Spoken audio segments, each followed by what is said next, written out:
Amazing morning everyone! Welcome to I Am Daily, your place of inspiration, awakening, and motivation every day. Ang topic natin ngayon ay pride. Ito yung sekreto na dapat natin maintindihan, na dapat hindi tayo magyayabang. Oo, tama ka ng pangdinig.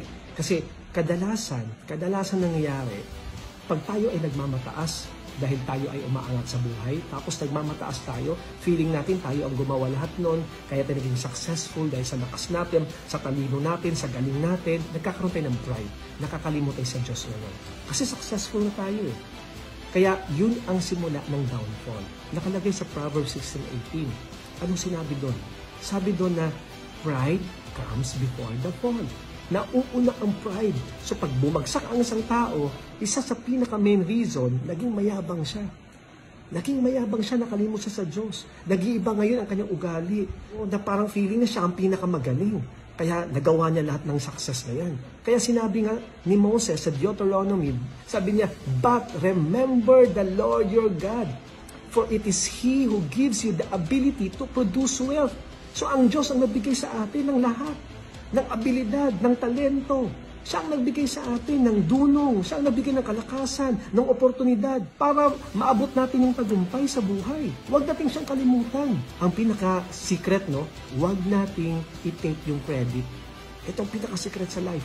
Kailangan yung credit, ita-transfer natin palagi sa Diyos. Kaya nga, di ba? Laging may to God be the glory. Sa Kanya lahat. I-transfer mo para hindi ka magkaroon ng pride. Maisip mo ngayon na hindi ikaw to.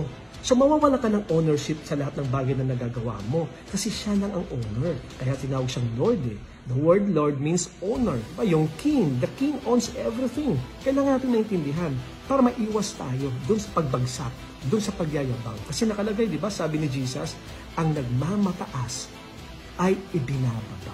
So, iwasan natin maging mayabang.